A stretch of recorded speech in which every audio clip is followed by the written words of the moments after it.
L'Afrique d'une seule voix. Dans quelques instants, parlons pognon. L'argent appelle l'argent. Avec Patrice Nziassé Pognon. Vous écoutez l'Afrique d'une seule voix. L'Afrique d'une seule voix. Auditeurs et auditrices de l'Afrique d'une seule voix, bonjour. Il est temps maintenant pour nous de parler pognon. Générique. Je pense qu'aucun peuple n'accepterait, la Russie en priorité, n'accepterait qu'il y ait des bases militaires ou qu'il y ait des militaires étrangers dans son pays. Parce qu'un peuple souverain veut une armée souveraine. Il ne veut pas qu'il y ait des militaires étrangers qui viennent faire à sa place ce que l'armée locale devrait faire. Toutes les nations qui résistent sont des nations qui sont verrouillées, enracinées sur la connaissance d'eux-mêmes. Comment devons-nous entreprendre en Afrique ? Avec l'Afrique et pour l'Afrique. Augmenter son chiffre d'affaires et conquérir de nouveaux marchés aptes à financer votre commerce, votre industrie et vos innovations. C'est ce que je vous propose de voir chaque jour dans mon émission Parlons Pognon. Vous êtes bien sur les ondes de l'Afrique d'une seule voix. Mon nom est Patrice Nziassé Pognon et je vous présente l'unique émission africaine du web et de la radio qui vous parle économie et géostratégie, de climat des affaires, business et entrepreneuriat dans le milieu des affaires qui vous sera le plus prospère, avec ceux qui entreprennent et ceux qui nous gouvernent. Aujourd'hui, nous allons parler d'un nouveau marché qui s'ouvre à nous, Africains et entrepreneurs de la diaspora, la Russie. Et oui, vous n'êtes pas sans savoir que l'Occident a déserté ce pays en raison de leurs divergences d'opinion. Une aubaine pour nous. Et c'est l'une des raisons qui a poussé Kémy Séba, notre sentinelle de la cause panafricaine, à s'y rendre entre le 19 et le 20 mars 2023 pour assister à la deuxième conférence parlementaire internationale Russie-Afrique, qui a réuni à Moscou plus de 40 délégations du continent. La première conférence de 2019 avait réuni des participants de 36 pays. Le nombre croissant de participants confirme la nature particulière des liens d'amitié entre la Russie et l'Afrique. La conférence de 2 jours s'achèvera le 20 mars en prélude à un grand sommet Russie-Afrique qui se tiendra les 27 et 28 juillet 2023 à Saint-Pétersbourg. Il n'était pas la seule sentinelle à s'y être rendue, puisqu'il y avait avec lui aussi la belle et fougueuse Nathalie Yambre, que l'on ne présente plus depuis son précédent passage en Russie, qui a fait le tour du monde, la faisant se rebaptiser la Dame de Sotchi. À eux deux, il s'agissait donc d'évaluer le climat des affaires directement dans ce milieu des affaires qu'est la Russie. C'est depuis la radio Sputnik à Moscou que Kémy Séba nous dévoilera le contenu de cette réunion pour le compte de la radio malienne Maliba FM. Le correspondant officiel de ce média bannit des ondes et des réseaux occidentaux et notamment la France sous couvert de propagande. Depuis que la Russie a repris une position majeure dans ses relations diplomatiques internationales, une myriade de mots accusateurs et suspicieux sur leurs actes et intentions sont apparus. Junte militaire pour le gouvernement de transition malien, mercenaires et milices armées pour Wagner, propagande et fake news pour la Russie, alors que ce sont là justement les outils de la propagande. La désinformation, la manipulation et le matraquage d'opinions préconçues et préformatées, que l'on veut absolument faire passer pour vraies et incontestables. Il est de plus en plus difficile d'avoir une information correcte sur nos médias mainstream, tellement les angles de vue et d'analyse sont étriqués et similaires. Cette désinformation massive de l'opinion publique a donc permis la prolifération de milliers d'heures de contenu YouTube et ou équivalent quand ce dernier ne se lance pas dans la censure à tout va pour dénicher la bonne information. Comment l'on sait que l'on est dans le vrai ? Le plus souvent par la cohérence des faits reportés. Le problème de la propagande, c'est qu'elle a tendance à en faire trop pour se faire croire. Son contenu manque de relief et son focus est toujours du côté de celui que l'on veut soutenir sans en expliquer le contexte et les raisons de cette situation.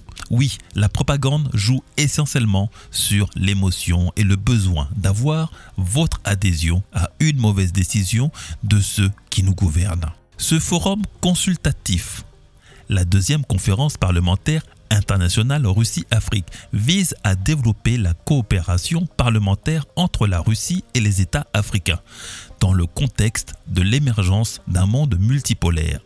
Les deux parties prévoient de synchroniser leur veille dans les domaines de la science, de l'éducation et de la sécurité. La conférence a réuni, outre des parlementaires, des scientifiques et des experts de Russie et d'Afrique, des fonctionnaires et des hommes d'affaires. Les réunions bilatérales entre Vyacheslav Volodine, président de la Chambre basse du Parlement russe, et ses collègues des pays africains ont constitué un aspect important du forum. Dimanche, le 19 mars 2023, les parlementaires ont discuté du développement de la coopération dans les domaines de la science et de l'éducation et se sont entretenus avec des invités africains et des représentants de la communauté d'affaires russe. Une session plénière sur la coopération russo-africaine dans un monde multipolaire est prévue le 20 mars. Le président russe Vladimir Poutine, s'exprimant lors de la clôture de la conférence parlementaire Russie-Afrique dans un monde multipolaire, a déclaré que la Russie continuerait à faire de la coopération avec les pays africains l'une des priorités de sa politique étrangère. Notre pays a toujours considéré la coopération avec les États africains comme une priorité, a déclaré le président. C'est l'une des priorités constantes de la politique étrangère russe, a-t-il ajouté. Il a ensuite rappelé la répartition inéquitable des céréales ukrainiennes exportées. Sur le volume total des céréales exportées de l'Ukraine, 45% sont allés en Europe et seulement 3% en Afrique, a souligné le président de la Russie. L'une des raisons à cela, non évoquée lors de son discours, est que toute la zone maritime autour de la Crimée a été piégée et minée par les forces armées ukrainiennes. La Russie est déterminée à poursuivre la construction d'un partenariat stratégique au plein sens du terme avec nos amis africains et nous sommes prêts à façonner ensemble l'agenda mondial, a poursuivi M. Poutine, qui a estimé que la Russie, comme l'Afrique, défendent les valeurs morales traditionnelles en résistant à l'idéologie néocoloniale imposée de l'étranger.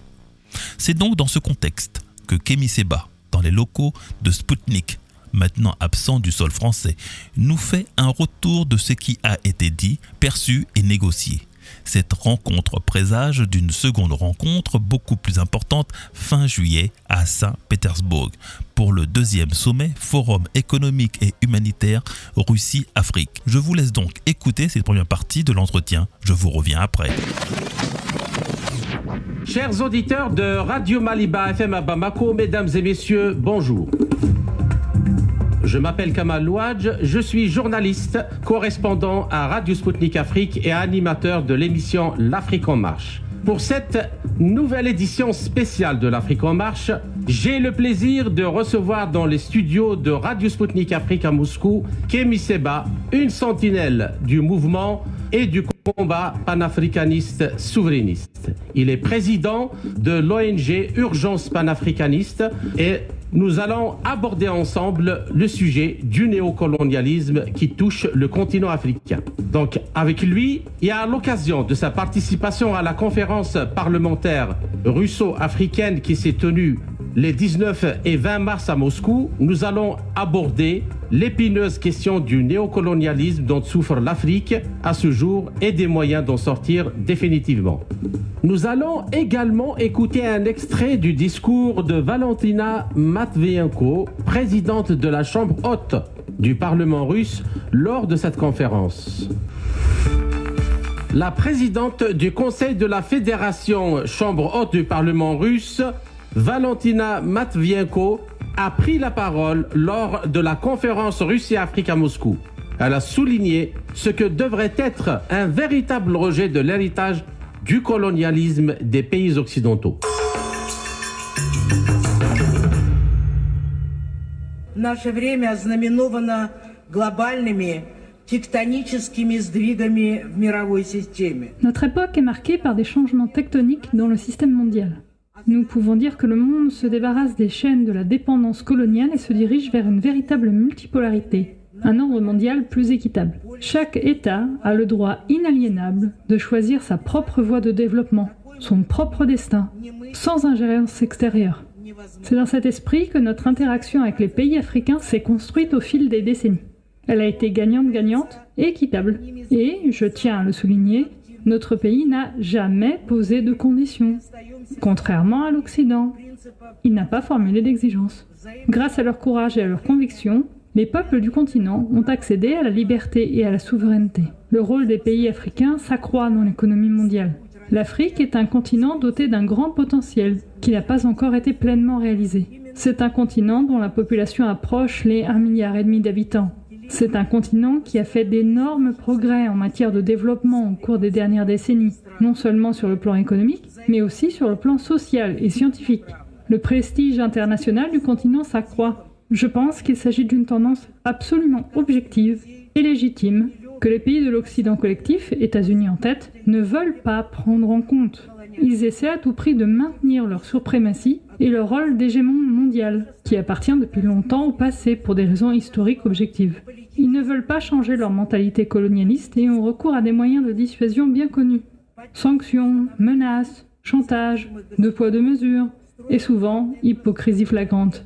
Bien qu'ils reconnaissent du bout des lèvres l'héritage du colonialisme, ils ne sont pas pressés de reconnaître leur rôle génocidaire en Afrique, leur pillage et leur exploitation barbare des ressources naturelles africaines, ainsi que leurs crimes. Le problème des réparations pour la période coloniale reste entier. Une délégation du Conseil de la Fédération vient d'effectuer une visite officielle en République algérienne démocratique et populaire. Et je peux dire que la question de l'indemnisation des victimes des essais nucléaires français dans le Sahara algérien reste une question ouverte et très sensible pour la société algérienne. Et il existe des points chauds similaires dans de nombreux pays d'Afrique. Je pense que la question de l'indemnisation, de la compensation financière de tous les peuples africains qui ont souffert pendant la période coloniale des oppresseurs européens, des conséquences du colonialisme, doit être soulevée d'une voix forte aujourd'hui. Je pense que notre communauté parlementaire peut se rallier à cette initiative pour tenir les anciennes métropoles politiquement et moralement responsables. И моральной ответственности.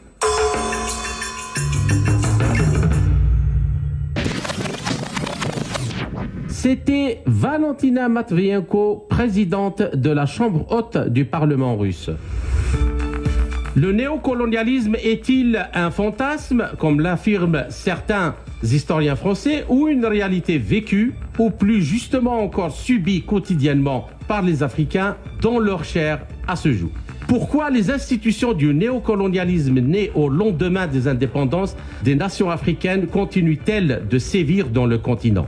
Les nouvelles puissances eurasiatiques, comme la Chine, la Russie, l'Inde, la Turquie, l'Iran, ajoutées au Brésil, ont-elles des politiques et des approches différentes des anciennes puissances coloniales en Afrique? Enfin, que devraient faire les Africains pour devenir acteurs et sujets de leur destin dans ce nouveau siècle qui s'annonce multipolaire? Tous les développements sur toutes ces questions fondamentales dans quelques instants avec mon invité Kimi Seba, président de l'ONG Urgence panafricaniste. Kimi Seba, bonjour et merci de nous avoir accordé cet entretien. Le plaisir est pour moi. Donc pour la première question, vous avez participé à la conférence parlementaire Russie-Afrique en tant qu'intervenant, justement dans la table ronde consacrée au néocolonialisme occidental et comment faire pour que l'histoire ne se répète pas. Alors, comment jugez-vous, d'une manière vraiment succincte, cet événement et quelles conclusions en tirez-vous? Un événement important et nécessaire pour la consolidation des liens entre les Africains et les Russes. Un événement nécessaire aussi pour exprimer ce qui va, exprimer ce qui doit être amélioré. Puisque le but n'est pas simplement de faire des louanges les uns les autres, mais aussi de crever les abcès sur ce que nous estimons être perfectible. Nous représentons à travers notre organisation de masse Urgence panafricaniste un courant de résistance, un courant souverainiste qui est obsédé par la volonté de faire entendre la voix de l'autodétermination de la population africaine et de rappeler que nous cherchons la disparition, l'extinction du néocolonialisme occidental de manière générale, mais par extension du néocolonialisme sous toutes ses formes. Raison pour laquelle il était important de tenir un certain nombre de vérités lors de cet événement, et afin que l'on puisse avoir un partenariat encore plus sincère et plus pragmatique avec que ce soit les Russes, que ce soit les Iraniens, les Chinois et autres. D'accord, je vous remercie. Donc, passons au vif du sujet. Alors, en plus des chefs d'État français, ces dernières années, des articles fusent dans la presse française notamment, dans les journaux comme Le Monde, Libération ou Le Figaro, affirmant que la France-Afrique, c'est fini. Alors, êtes-vous d'accord avec cette affirmation? Et la politique et les réseaux France-africains font-ils partie du passé ou au contraire continuent de marquer le présent et peut-être même le futur si rien n'est fait pour les arrêter? La meilleure stratégie du diable, c'est de faire croire qu'il n'existe pas ou qu'il n'existe plus. Quand quelqu'un veut mourir, quand quelqu'un veut continuer son travail et ses méfaits sans être inquiété, il fait croire qu'il n'est plus vivant ou il fait croire qu'il a disparu. Les médias que vous venez de citer sont le bras médiatique du néocolonialisme français en tant que tel et un des segments du néocolonialisme occidental de manière générale. Et donc il est évident qu'ils vont dire que la France-Afrique est terminée pour que cela puisse donner la sensation que les Africains ne devraient plus s'inquiéter des velléités néocoloniales du gouvernement français. Nous qui vivons sur le continent, qui luttons âprement contre toute forme de domination, nous pouvons confirmer avec la plus grande fluidité que le néocolonialisme continue violemment et que la France-Afrique est toujours présente. Maintenant, elle rencontre des difficultés parce que les consciences africaines sont plus que jamais éveillées.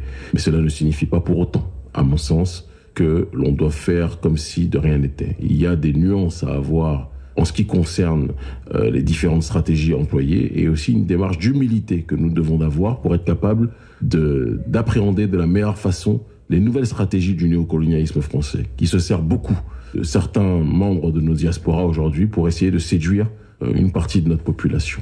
Et donc le néocolonialisme est présent et il faut être capable de l'étudier en profondeur dans ses mutations pour que l'on soit plus apte à pouvoir se défendre. D'accord. Alors, la question suivante, comment expliquer, parce que si ces gens donc, affirment que le néocolonialisme ou le colonialisme n'existe plus et qu'il est devenu une sorte de fantasme, alors comment on peut expliquer la pauvreté, les guerres civiles, le manque d'infrastructures, malgré, entre guillemets, ce qu'ils appellent les fonds d'aide au développement versés aux pays africains, notamment ceux faisant partie de la zone franc-CFA? Je pense que tout ce que vous venez d'évoquer, c'est l'addition de plusieurs facteurs. Il y a en effet évidemment le système franc-CFA qui a été construit pour en réalité faciliter les transactions économiques de l'empire colonial et les spoliations de l'empire colonial français vis-à-vis des populations africaines. Il y a aussi, il faut aussi le rajouter, une dimension beaucoup plus globaliste à travers les accords de Bretton Woods qui ont entraîné dans leur suprastructure le pillage et l'appauvrissement, la paupérisation de nos États. Donc c'est la juxtaposition de ces différents facteurs qui entraînent, à mon sens, l'état dans lequel nous sommes, avec, il faut aussi être capable de le dire et d'avoir de l'autocritique, une irresponsabilité chronique de bon nombre de nos dirigeants africains qui se complaisent dans ce système de corruption qui les engraisse pendant que leur population est en train de mourir de faim, alors que nous sommes les pays et les terres les plus riches de la planète quand on prend la peine de vouloir creuser et de regarder toutes les ressources naturelles qui sont présentes sous nos sols. Ok, donc justement pour essayer un peu de lever le voile sur cette situation, la mainmise des groupes français et occidentaux en général sur l'économie de beaucoup de pays, notamment les infrastructures, les matières premières comme le pétrole, l'or, le diamant et autres, n'est-elle pas une preuve vivante et visible de la mainmise encore présente de la France-Afrique? Donc d'un côté, et si la France-Afrique est finie, pourquoi la présence militaire française est toujours vivace, donc dans beaucoup de pays, y compris depuis l'indépendance, pour certains comme la Côte d'Ivoire et Moi, je pense que la réponse est dans votre question. La France-Afrique est présente partout dans nos pays aujourd'hui. Les infrastructures et les entreprises françaises sont très présentes, contrairement à ce qu'ils veulent faire croire. Les bases militaires françaises qui sont installées stratégiquement à des endroits capitaux comme la Côte d'Ivoire, comme le Sénégal, comme le Niger, comme le Tchad, et j'en passe, et le Bénin, aussi, prouve à foison que la puissance néocoloniale n'a jamais été aussi présente. Malgré tout, ils sont obligés d'adapter des nouvelles stratégies parce que la conscience collective des populations de la jeunesse africaine est les plus éveillée et les plus alertées. Donc, par conséquent, ils sont obligés parfois d'agir en catimini pour ne pas rencontrer trop d'hostilité. Ils ont vu lorsqu'ils s'exposent trop ce à quoi cela renvoie. On a vu des manifestations que nous avons directement ou indirectement contribué à organiser afin de pouvoir bousculer le pouvoir colonial à travers les forces militaires. Donc je pense que nous sommes dans une situation aujourd'hui où la France-Afrique essayent de changer de mode d'emploi parce qu'ils savent que leurs anciennes stratégies sont vouées aux gémonies et sont détestées par une partie importante de la population.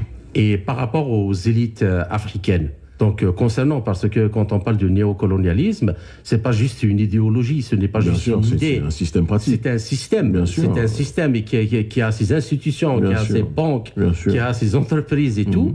Est-ce que au sein de l'élite africaine, il y a cette prise de conscience? Ce n'est pas forcément pour aller faire la guerre à quiconque, mais c'est pour ramener une souveraineté, comme vous le disiez à juste Tout à fait. aux pays africains et donner les moyens de développement. Est-ce qu'ils sont conscients de ça? Moi, je pense que Est-ce qu'ils s'engagent dans ce combat? Moi, je pense que l'élite africaine est polymorphe et que l'élite africaine en Côte d'Ivoire, qui est aujourd'hui le pays le plus corrompu politiquement et le plus soumis au néocolonialisme, l'élite ivoirienne, par exemple, une grande partie de cette élite est corrompue, soumise à l'oligarchie occidentale.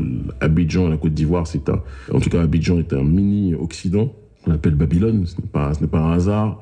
Et il y a beaucoup de choses sur ce terrain-là que l'on doit être capable d'observer, de constater. Maintenant, et de l'autre côté, il y a d'autres pays où il y a une montée d'une nouvelle élite souverainiste africaine, dans bon nombre d'endroits d'Afrique francophone. On parle du Mali, évidemment, on parle du Burkina Faso, on parle d'autres pays. Et au sein des sociétés civiles, dans la plupart des pays d'Afrique francophone, une nouvelle vision en train de se positionner, se structurer, la vision d'un souverainiste anti-globaliste, anticolonialiste, et qui est dans une volonté d'autodétermination réelle. Mais dire que l'élite africaine prend conscience de cette nécessité de se détacher du système colonial serait malhonnête, parce qu'il y a aujourd'hui diverses élites. Il y a des élites qui se délitent complètement sur le terrain moral, qui sont complètement soumises à un Occident anthropophage, quelque part, qui mange nos corps, mais surtout qui mange nos esprits. C'est une façon de parler, mais c'est vraiment quelque chose que je pense, qui mange nos esprits et qui finit par ce processus d'aliénation, par nous rendre complètement étrangers à nous-mêmes et faire de nous des automates qui suivront les intérêts de l'Occident. Et je dis, parce que c'est très important, parce qu'un homme averti en vaut 2,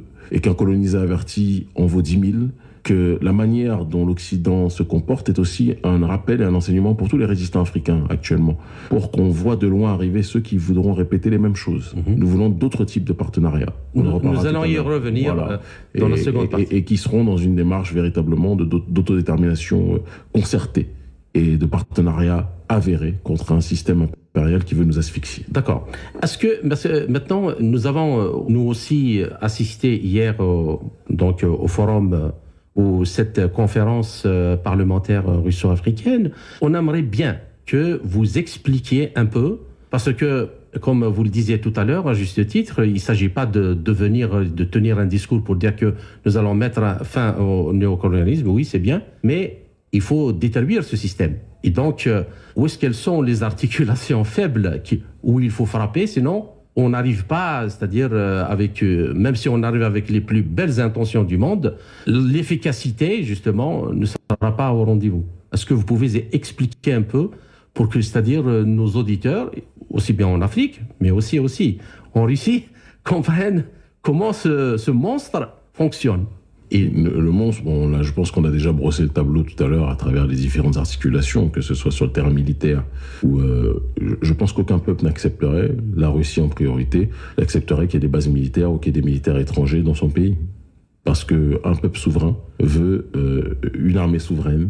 Il ne veut pas qu'il y ait des militaires étrangers qui viennent faire à sa place ce que l'armée locale devrait faire. Ben, je pense que c'est un principe universel. Et c'est un rappel que nous donnons à toutes les nations de la planète.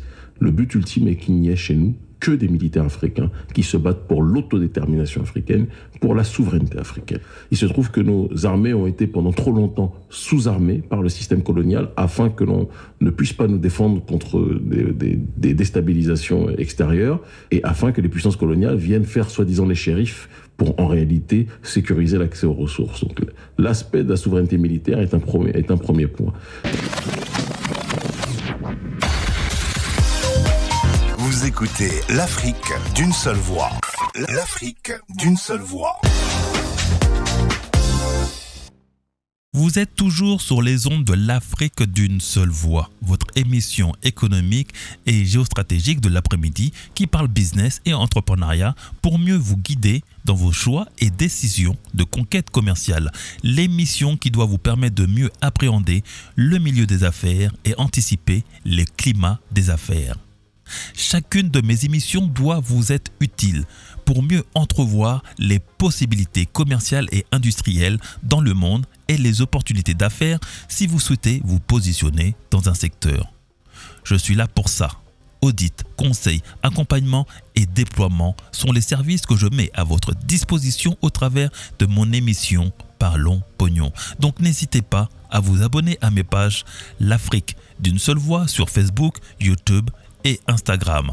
Et si vous souhaitez me joindre directement, allez sur mon groupe Telegram Parlons Pognon. Nous reprenons avec Kémy Séba à Moscou, avec Nathalie Yamb, que vous n'entendrez pas, mais ils y étaient ensemble pour évaluer pour nous, pour vous, la climat des affaires en Russie, que l'on doit voir comme une opportunité de business. Malheureusement, le milieu des affaires est impitoyable. Le malheur des uns fait le bonheur des autres. Il s'agit donc de vous préparer pour ce forum économique de Saint-Pétersbourg et pourquoi pas, l'idée me vient comme ça, faites-le avec moi. Si vous êtes assez nombreux à répondre à cet appel, je verrai comment l'organiser avec une délégation exclusivement d'entrepreneurs africains du continent et de la diaspora souhaitant mettre en place des échanges économiques avec la Russie. Pourquoi cela est à faire ? Et je vous le proposerai aussi pour la Chine plus tard, parce que la Russie reste plus accessible aux industries africaines que peuvent l'être l'Europe ou les États-Unis, où une batterie de normes sanitaires et douanières les plus contraignantes vous bloqueront aux frontières. La difficulté d'accès du marché occidental est excessive et l'on doit trouver des alternatives à nos produits. Ce que je vous invite à discuter avec moi sur mon compte Telegram Parlons Pognon. Nous finissons donc cette deuxième partie de l'interview de Kémy Séba à Moscou. Retrouvez l'intégralité dans le replay de cette émission sur la chaîne de la radio et par podcast. Radio Maliba FM depuis les locaux de Sputnik, nous vous redonnons la communication pour la suite de l'interview. Vous écoutez l'Afrique d'une seule voix. L'Afrique d'une seule voix. L'aspect de la souveraineté militaire est un premier point. L'aspect de la souveraineté monétaire, surtout en Afrique francophone, est un deuxième point. On ne peut pas parler d'autodétermination si on n'est pas capable d'avoir une monnaie qui est en adéquation avec nos économies locales. Or, le franc CFA est arrimé à l'euro. L'euro est une monnaie beaucoup trop forte pour les économies locales et cela anéantit tout processus de compétitivité. La balance commerciale, d'ailleurs, des pays d'Afrique de la zone franc est déficitaire à l'exception de la Côte d'Ivoire. Cela sous-tend que l'on ne peut pas parler d'une démarche d'élévation dès lors qu'on n'a pas le contrôle vis-à-vis de notre économie. Certains, comme nous, autres d'urgence panafricaniste et bon nombre d'économistes souverainistes, comme Mamadou Koulibaly par exemple, parlent de la nécessité d'avoir une monnaie éco qui remplacerait le franc CFA, arrimée à un panier à devises ayant un taux de change flexible. Cela permettrait d'être adapté et en adéquation avec les économies locales et la fluctuation de ces économies locales. Pas d'avoir une monnaie trop forte par rapport à les économies. C'est quelque chose que nous croyons, c'est ce pourquoi nous nous battons, c'est ce pourquoi j'ai été mis en prison, c'est ce pourquoi j'ai été arrêté à plusieurs reprises. Et je pense que c'est quelque chose des plus nécessaires. L'autre point aussi, c'est on ne peut pas parler de souveraineté, d'autodétermination si on est dans un colonialisme sur le terrain culturel ou linguistique. Et c'est pour ça que j'ai dit notamment aux autorités russes qu'il faut faire attention de ne pas remplacer un schéma par un autre. De plus en plus, il y a des propositions qui visent à, des écoles de la culture russe en Afrique. C'est très bien, il n'y a pas de souci. Mais nous voulons aussi des écoles de la culture africaine en Russie. Parce qu'il n'y a rien qui sera unilatéral et nous ne sommes pas un réceptacle aux cultures extérieures. Nous avons en priorité la nécessité de rétablir la souveraineté culturelle. C'est ça notre obsession. Et j'ai plus pour passion, pour objectif, de me préoccuper de la culture africaine que d'apprendre, même si je suis toujours passionné par toutes les autres cultures, que d'apprendre les cultures exogènes. Je pense que les Russes sont dans cette lignée-là et il est important aussi que nous soyons dans cette lignée-là. D'accord ? Et ça, c'est un point très important que vous soulevez, parce que l'un, justement, des instruments du colonialisme, je dis bien du colonialisme, et après du néocolonialisme, c'est le fait d'avoir confisqué la mémoire des pays africains, en confisquant les archives, de toutes... Et d'ailleurs, la question qui se pose à ce jour, pourquoi ce sont des archives, par exemple, y compris les archives qui sont... avant la colonisation, qui ont été pris et confisqués. Donc, est-ce que c'est de ce point de vue que vous voyez la chose et que l'aspect culturel, justement, c'est un aspect d'affirmation de la personnalité africaine sans laquelle, justement, on ne peut pas espérer un développement, ne sachant pas d'où on est venu et où nous allons. Moi, je pense que la connaissance de soi est accessible à tous ceux qui veulent la chercher, quand bien même le colon est dans une démarche de confiscation d'un certain nombre d'éléments qui nous permettraient d'agrandir et d'approfondir notre savoir. Le rôle du colon est de nous couper la mémoire. Mais aujourd'hui, l'un des rares points positifs de la globalisation, c'est l'hyperaccélération du processus d'interaction et de communication qui permet le transfert d'informations afin que ceux qui veulent creuser puissent accéder, ne serait-ce que partiellement ou beaucoup plus intégralement, à un certain nombre d'éléments de recherche liés à la connaissance de soi-même. Je ne suis même pas dans une démarche de pleurer sur ces histoires personne ne pleure d'ailleurs sur ces histoires d'archives parce que c'est nécessaire. Il est important qu'on ait accès aux archives sur un certain nombre de points.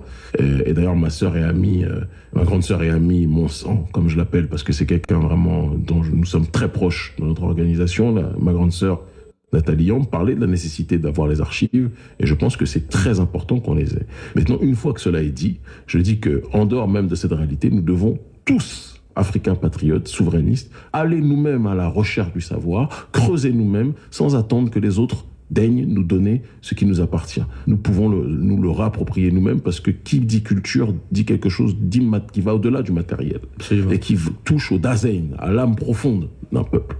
Et c'est sur ce terrain-là que nous devons être capables d'avancer réellement. Justement, je vous pose justement une question tout de suite sur ça. La domination économique, la domination militaire, la domination financière, scientifique et technologique, elle a quand même un corollaire de la domination culturelle. Bien sûr. Alors, comment voyez-vous la révolution justement dans ce domaine? La révolution sans vouloir dire que on va prendre les armes de demain matin. On pourrait. La première des armes, c'est la connaissance de soi. Absolument. Moi, je pense qu'il n'y a pas de révolution matérielle sans une compréhension de la réalité immatérielle. Nous sommes un peuple de tradition qui est aujourd'hui confronté à une guerre des mondes, puisque le progressisme, le modernisme, dans son acception occidentale, est devenu quelque part la religion du capitalisme, la religion du néolibéralisme, qui vise à coloniser et occidentaliser tous les peuples. Et notre peuple doit revenir à son paradigme, à son ontologie primordiale, à la réalité de son identité propre et se relier à ce qui a fait de nous le peuple que nous étions. Parce qu'un homme et un peuple ou une femme qui retrouve son âme est beaucoup plus capable de se saisir de ses armes pour résister justement à l'oppresseur. Et ce qu'a fait le colon occidental, et plus particulièrement le colon français, en venant chez nous, c'est qu'il nous a privés de notre âme pour justement nous assujettir sous ses armes. Et donc je pense que la connaissance de nous-mêmes, la connaissance de nos humanités classiques, la connaissance de notre foyer civilisationnel, la connaissance de notre spiritualité originelle, la connaissance de nos cosmogonies, la connaissance de nos cultures nous permet de lire le monde en adéquation avec notre propre paradigme, notre propre identité. Et c'est sur ce chemin-là, sans être incarcéré dans un passéisme qui serait inepte, mais c'est sur le terrain de la tradition initiale, de la tradition primordiale, que je pense nous pourrons nous asseoir pour pouvoir résister de manière beaucoup plus globale à l'impérialisme. Quand je voyage dans tous les pays du monde, je vais en Chine, je vais en Iran, tous sont en adéquation avec leur propre ontologie. Aucune nation qui résiste, et la Russie c'est pareil, avec l'orthodoxie russe et avec l'histoire de Russie. Toutes les nations qui résistent sont des nations qui sont verrouillées, enracinées sur la connaissance d'eux-mêmes. L'Afrique, on a essayé de nous priver de la connaissance de nous-mêmes, mais la nouvelle génération a de plus en plus accès à la connaissance primordiale, et c'est ce qui permet, je pense, un renouveau et du panafricanisme et de la résistance vis-à-vis du globalisme. D'accord. Et est-ce qu'il y a justement une prise de conscience par rapport à ça? Elle est massive. Est-ce que des choses qui se mettent en place, mais d'un point de vue institutionnel? Alors, la prise de conscience, elle est massive. Et pour reprendre les propos d'un adversaire politique, mais qui était quelqu'un de brillant, Zbigniew Brzezinski, il disait que le XXIe siècle sera le transfert du pouvoir qui auparavant était aux mains des élites, le sommet, et qui arriverait progressivement au niveau de la base, qu'on pourrait synthétiser par la dynamique de la société civile. Pour rappel, Zbigniew Brzezinski, ancien conseiller à la sécurité nationale sous la présidence de Jimmy Carter, a été l'un des principaux idéologues de la politique étrangère des États-Unis et du nouvel ordre mondial. En 2012, il a déclaré qu'au XXIe siècle, la domination américaine n'était plus possible. Selon M. Brzezinski, la radio, la télévision et Internet ont stimulé un réveil universel de la conscience politique de masse. Et cette montée d'un activisme populiste mondial prouve être insensible à une domination extérieure du même type que celle qui a prévalu dans l'âge du colonialisme et de l'impérialisme. L'ancien conseiller a conclu en disant que la résistance populiste persistante et hautement motivée de la part des gens politiquement éveillés et historiquement hostiles à tout contrôle extérieur est de plus en plus difficile à supprimer.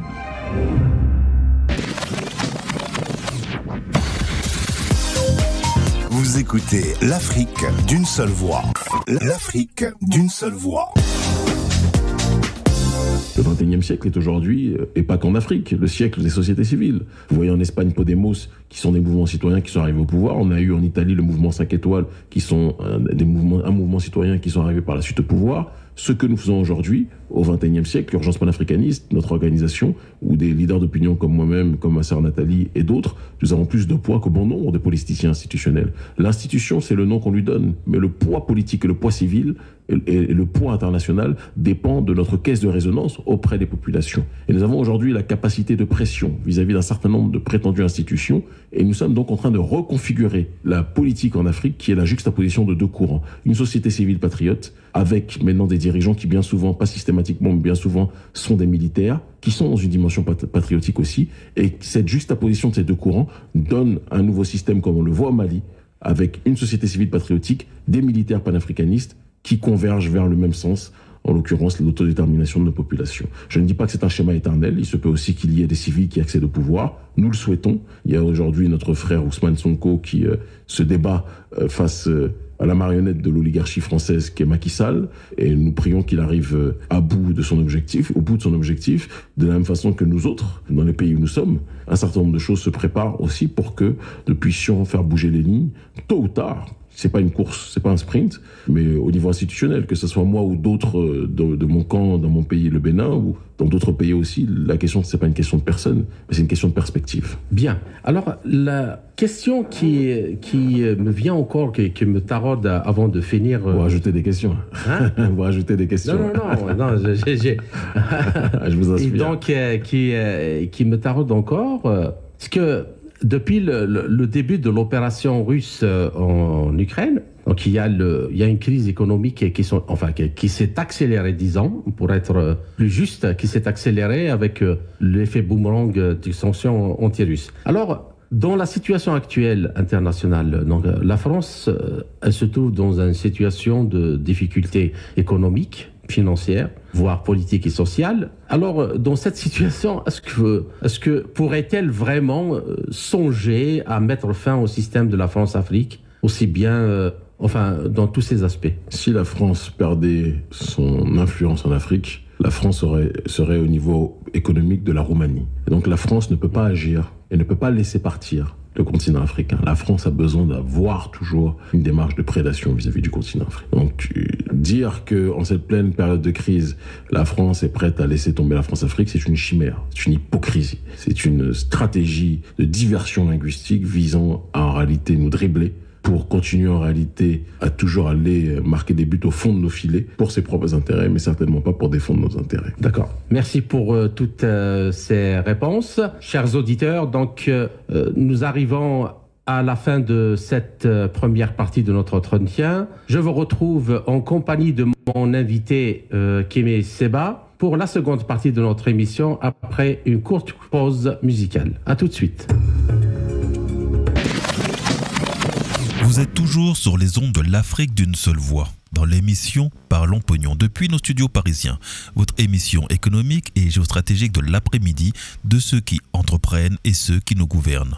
Nous étions avec Kémé Seba depuis les studios de Spoutnik à Moscou, où son correspondant malien de la radio Maliba FM a pu s'entretenir à chaud avec lui après son passage à la conférence parlementaire internationale Russie-Afrique de mars, en préparation du Forum économique et humanitaire Russie-Afrique de Saint-Pétersbourg de juillet. Pour avoir la suite de l'entretien, je vous invite à l'écouter sur notre podcast de notre chaîne L'Afrique d'une seule voix. Ce que nous devons en retenir, puisqu'il s'agissait de connaître et savoir le climat des affaires entre Russie et Afrique. L'on peut dire que ce climat nous semble favorable et enclin à travailler avec l'Afrique dans un esprit gagnant-gagnant. Nous ne sommes pas dans une hostilité contre l'Occident ou la France comme beaucoup souhaitent le faire croire, mais dans un esprit de conquête économique et commerciale. Donner des perspectives et de la prospective pour nos entrepreneurs et industriels africains. Donner une chance à nos produits de se faire connaître en dehors du continent et dans le monde. Nos chocolatiers, nos producteurs de café et de thé, de fruits séchés, de céréales sans gluten, nos fruits bio, gorgés de soleil, nos cacahuètes, nos noix de cajou, huile d'olive, d'argan et de palme, non raffinés. Bref, l'Afrique a des milliers de produits transformés qui ont besoin d'avoir une clientèle de qualité plus étendue et mondiale et internationale. La nouvelle importante à savoir et qui va être déterminant pour les pays des zones franc CFA et BRICS, suite à la visite de Xi Jinping, le président de la Chine.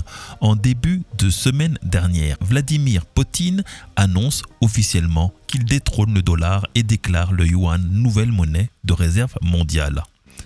Nous sommes pour l'utilisation du yuan chinois dans les règlements entre la Fédération de Russie et les pays d'Asie, d'Afrique et d'Amérique latine, a déclaré Poutine lors de pourparlers à un format élargi où les caméras étaient invitées. En reconnaissant le yuan monnaie tierce pour ses échanges avec d'autres pays, Poutine vient par une simple déclaration de consacrer le leadership économique et financier de la Chine. Poutine a également salué le chiffre record du commerce entre la Chine et la Russie, 185 milliards de dollars en 2022, malgré la pandémie de Covid et les sanctions occidentales. Il dépassera les 200 milliards en 2023. Vous remarquerez que l'on a estimé ce chiffre en dollars qui, malgré tout, pour mieux se faire comprendre au niveau international, avant que le yuan et le rouble deviennent demain des monnaies étalons, reste la norme. La coopération énergétique entre la Fédération de Russie et la Chine se développe. Tous les détails, gazoduc Force de Sibérie 2 qui doit alimenter la Chine et son industrie ont été fixés. Moscou est prêt à aider les entreprises chinoises à remplacer les entreprises occidentales qui ont quitté la Russie. Le léviathan militaro-économique tant redouté par Washington se lève. Le dollar et l'euro toxique seront remplacés à terme par le yuan et le dirham, annonce Moscou. Vous êtes toujours sur l'Afrique d'une seule voix. Et nous allons maintenant entamer la partie supplémentaire qui n'a pu être intégrée dans mon émission quotidienne Parlons Pognon de 52 minutes. Je vous invite donc à me suivre autant en direct sur la radio que le podcast de mes replays pour avoir la totalité des informations que j'ai à vous délivrer. N'oubliez pas, il s'agit pour moi de vous apporter un maximum d'esprit critique, d'informations et aiguiser votre vigilance économique et géostratégique afin de mieux percevoir le milieu des affaires et anticiper le climat des affaires. Mon but, créer le tout premier écosystème industriel africain capable de son autonomie financière et militaire. Je suis donc là pour vous accompagner et vous faire prospérer. Nous sommes avec Kémy Séba, notre sentinelle de la lutte panafricaine à Moscou, où il se confie dans les locaux de Sputnik pour la radio Maliba FM, le correspondant de la radio russe au Mali. Il sort d'une conférence de 2 jours et il nous en explique l'impact et la nécessité de sa visite. L'Afrique d'une seule voix, dans quelques instants, Parlons Pognon. L'argent appelle l'argent. Avec Patrice Nziassé Pognon. Je suis Kamal Louadj, animateur de l'émission L'Afrique en marche de Radio Sputnik Afrique. Mon invité est Kémy Séba, président de l'ONG Urgence Panafricaniste. Kémy Séba, je vous remercie à nouveau et je vous salue à nouveau et remercie pour votre patience pour cette seconde partie de l'émission. Alors, la première question. Dans le contexte de l'opération spéciale russe en Ukraine, les BRICS apparaissent de plus en plus comme une alternative à la domination occidentale sur l'économie mondiale, faisant du Sud, notamment le continent africain, un pilier du nouvel ordre économique international en formation. Aussi, les BRICS, dans leur rapport avec les pays du continent africain, à votre avis, apportent-ils la panacée ou les puissances occidentales se sont refusées depuis 70 ans à faire montre d'égal à égal pour les intérêts de tous? Je pense que les BRICS sont une meilleure option de toute évidence, parce que beaucoup plus proche de nos préoccupations, dès lors qu'il y a déjà parmi ces pays, un pays, en l'occurrence l'Afrique du Sud, au sein duquel il y a quand même toujours un certain nombre de problèmes vis-à-vis des populations noires, il faut qu'on puisse le dire, mais qui reste un pays africain et qui a donc par conséquent une responsabilité. Je crois que c'est le deuxième pays le plus riche d'Afrique. Donc par conséquent, forcément, le regard de l'Afrique sera quand même exprimé à travers cette contrée qui est à l'intérieur des BRICS. Au-delà de ça, je pense que les BRICS ont compris ce que l'Occident a fait mine de ne pas comprendre, qui est que l'Afrique est l'avenir du monde. Et le passé, parce que la genèse du monde, mais aussi l'avenir du monde, la matrice du monde. Et donc, un certain nombre d'éléments, de facteurs nous poussent à penser qu'avec une jeunesse qui ne cesse de croître et qui ne cesse de se démultiplier, l'Afrique sera la première puissance démographique mondiale d'ici quelques années. Et donc, il faut prendre au sérieux ce pouvoir-là. C'est pour ça que certains, dans une démarche malthusianiste, essayent de limiter l'aspect démographique de notre continent. Et certains Africains nigauds, comme notre président Patrice Talon, répètent ce genre d'ineptie. Mais dans tous les cas, les BRICS ont compris qu'il faut compter avec l'Afrique, qu'il faut accompagner l'Afrique. Je ne prends pas non plus, qu'on soit très clair, les BRICS comme une alternative messianique en ce qui concerne la dynamique économique au XXIe siècle, mais c'est une meilleure alternative de manière factuelle que ce que le système oligarchique économique occidental ne cesse de nous montrer, évidemment. D'accord. Alors maintenant, plus en profondeur. Alors, le partenariat qui est envisagé par les BRICS et le continent africain est orienté vers 3 secteurs en général. Donc, le commerce, l'investissement en direct étranger, et puis la transformation des matières premières localement, et à l'aide au développement. Donc, dans chacun de ces domaines, l'Afrique a déjà une assez bonne expérience, comme vous le dites à juste titre, avec les Occidentaux, pour faire en sorte que le passé ne se répète pas. Alors, à votre avis, actuellement, la coopération entre les BRICS et l'Afrique s'effectue-t-elle à l'avantage réciproque de chacun des partenaires ? Ou bien les BRICS adoptent un comportement comme celui des Occidentaux? Non, si dire que les BRICS adoptent un comportement comme celui des Occidentaux serait profondément malhonnête. Je pense qu'il y a une intelligence politique et économique des pays constitutifs des BRICS pour éviter, sur certains aspects, les mêmes réflexes coloniaux que l'Occident. Les BRICS ne viennent pas avec une dimension morale. Si tu fais ceci, on te donne ça. Si tu fais ceci, on te donne ça. Si tu adoptes notre culture, on te donne ça. Pour l'instant, les pays constitutifs des BRICS sont dans une démarche différente, qui est une logique profondément économique et une logique de co-avantage. Avantage pour les uns et d'avantage pour les autres. C'est quelque chose qui me paraît pragmatique. Là, encore une fois, où il faudra faire attention, c'est la responsabilité de nos dirigeants. Je vais prendre un exemple qui me paraît très important. La Chine a été décolonisée quasiment aux mêmes périodes, plus ou moins, je dis vraiment plus ou moins, que les pays africains. Lorsque la Chine a émergé, la Chine comptait sur l'Afrique pour qu'elle émerge en même temps. Et je pense que c'était au départ un partenariat sincère qui se devait d'être appliqué. Il se trouve que la Chine ne s'est pas développée au même rythme que les pays africains. La Chine a connu une croissance extraordinaire parce qu'elle s'appuyait sur la révolution culturelle d'un homme extraordinaire qui était Mao Tse-tung.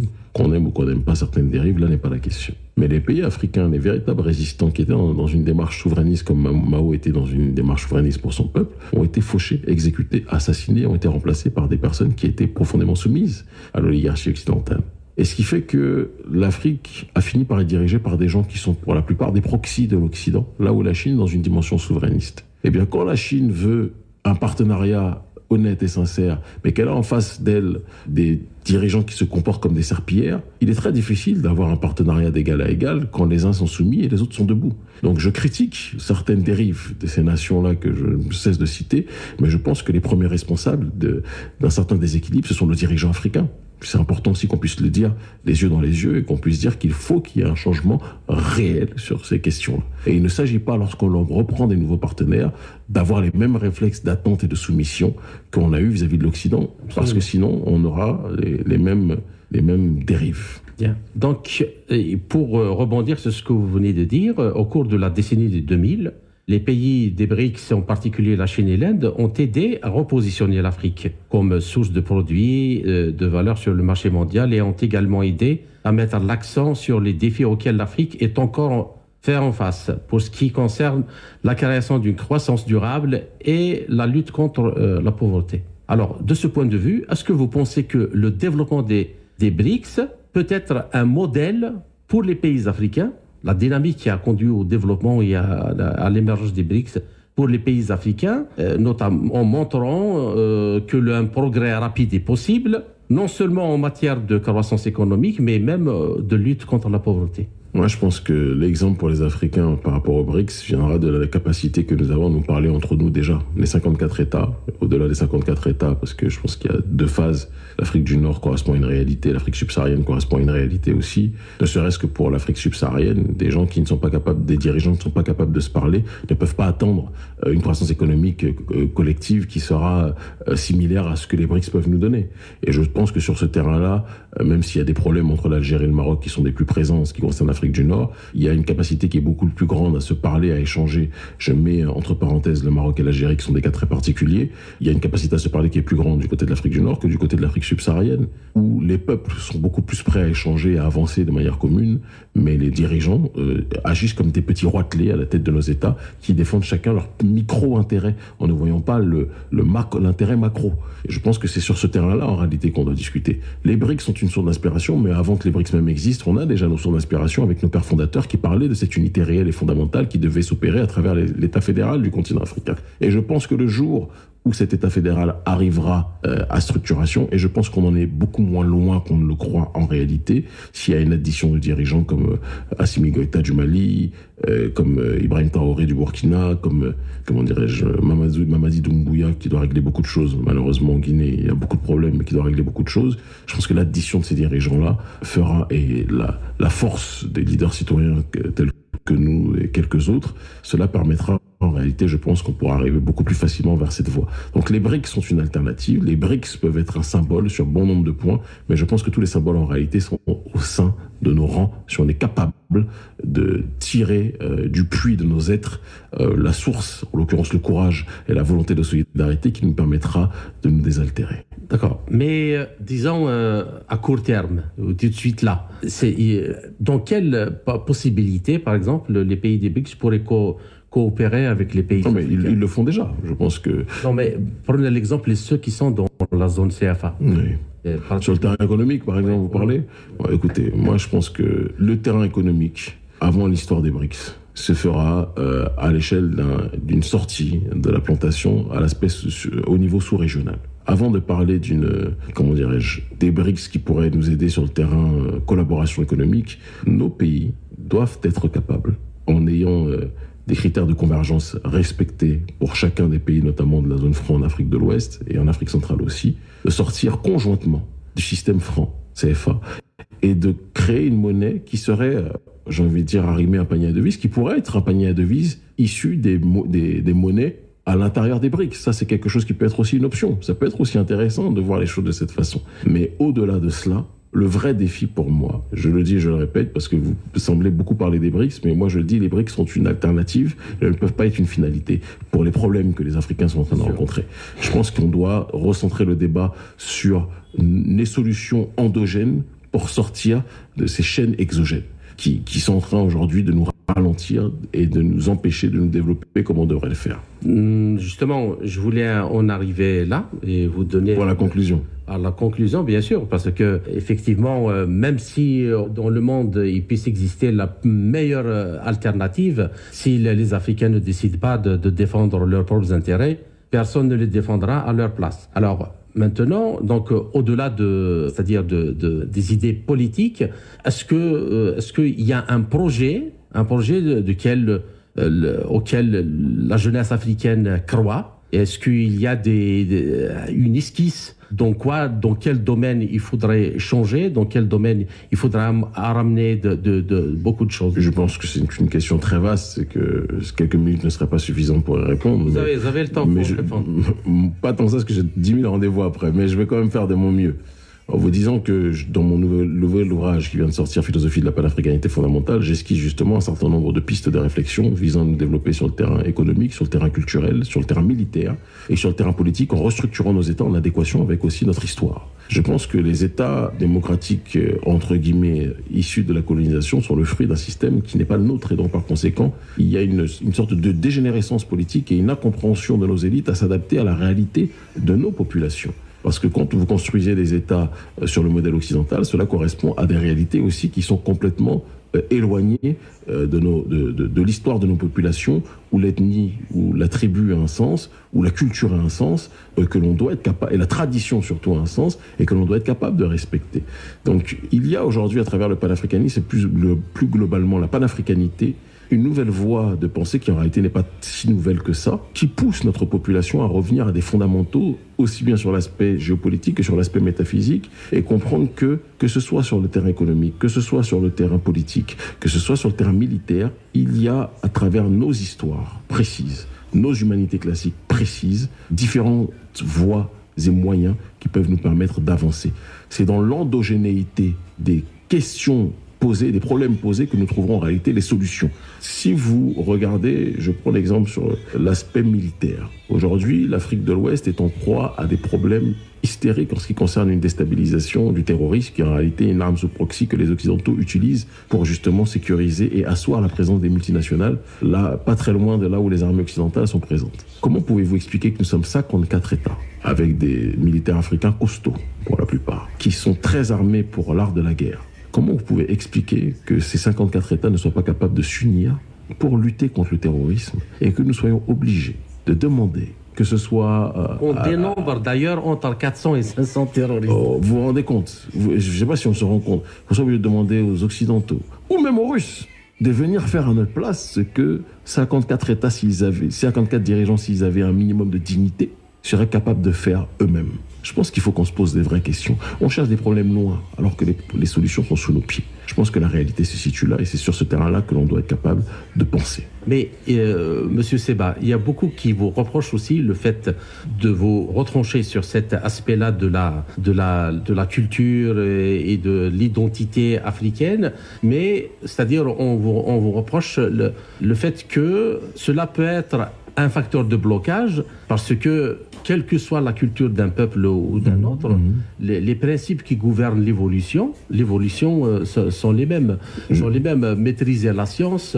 Je pense que déjà le on vous reproche n'est pas très représentatif du nombre de gens que l'on côtoie aux quatre coins du monde. Ça, c'est la première chose, parce que les gens comprennent très bien quand je parle avec les autorités russes, ils comprennent très bien ce que je leur dis. Quand je parle avec les gouvernements cubains ou iraniens ou turcs, ils comprennent très bien ce que je leur dis, parce qu'ils sont tous dans cette démarche. Le fait de parler, de préserver sa culture ne signifie pas se fermer à la science. Et la science, scientia vient du latin, scientia qui signifie connaissance. L'aspect à la connaissance n'est pas l'apanage d'une seule partie de l'humanité. On a tous nos différentes voies pour accéder à la science et à la connaissance. Et ce que vous appelez science dans son acception occidentale matérialiste, qui est l'accumulation de biens matériels et le développement des voies technologiques, vous avez votre perception de la science, d'autres perceptions de la science, d'autres ont besoin d'un développement sur l'aspect métaphysique pour avoir un meilleur développement sur le terrain technologique. N'imposez pas un schéma de pensée pour arriver à une seule finalité. Tous les chemins, disait l'autre, mènent à Rome, et moi je pense que tous les chemins mènent à l'Afrique. Et qu'on doit être capable aussi de comprendre que nous avons notre propre façon de développer un certain nombre de choses liées à l'avancement de l'humanité. Et que le progrès pour les uns, quand je vois l'Occident, le progrès qui nous est présenté, permettez-moi de vous dire qu'on n'est pas forcé d'avoir cette même perception du progrès. Et que nous, notre progrès n'est pas éloigné du spirituel. Et en ce sens-là, je me retrouve beaucoup dans la dimension des Iraniens qui, eux, sont dans une acception chiite. Moi, je suis dans une acception beaucoup plus traditionnaliste africaine. Mais ce qu'ils sont en train de faire sur le terrain scientifique est la conclusion de ce qu'ils ont commencé sur le terrain métaphysique. Eh bien, nous, dans la métaphysique qui est la nôtre, c'est dans une acception africaine, mais qui nous amène à nous dépasser sur le terrain technologique et scientifique en s'appuyant sur ces réalités. Je pense que le on reproche est en réalité un reproche venant beaucoup plus de la minorité occidentale que des trois quarts des peuples que nous rencontrons à différents endroits de l'humanité. D'accord. Donc, je rappelle justement à ce titre la célèbre et inoubliable phrase de Nicolas Sarkozy au Sénégal quand il a dit que... On n'est pas rentré dans l'histoire. Voilà. Et l'ironie, c'est qu'il a dit ça à l'université de Cheikh Anta Diop, un savant nucléaire. Mais je pense je vais vous choquer, je pense que Sarkozy avait raison sur une chose. On n'est pas rentré dans l'histoire de la barbarie occidentale. Et on ne veut pas rentrer dans leur histoire. On ne rentrera jamais dans leur histoire. Nous avons notre histoire. Voilà. Je vous remercie, Monsieur Kémé Seba, pour cet entretien passionnant et riche en informations. J'espère que nous avons réussi à éclairer un peu plus cette question complexe du néocolonialisme et apporter à nos auditeurs plus d'outils et d'éléments qui leur permettraient de mieux la comprendre et la cerner. J'espère vous retrouver sous peu, pourquoi pas. Le plaisir sera pour nous. Dans un autre entretien pour traiter d'un autre sujet touchant à la vie quotidienne de nos auditeurs. Merci infiniment. Merci encore une fois et à très bientôt. Merci à vous.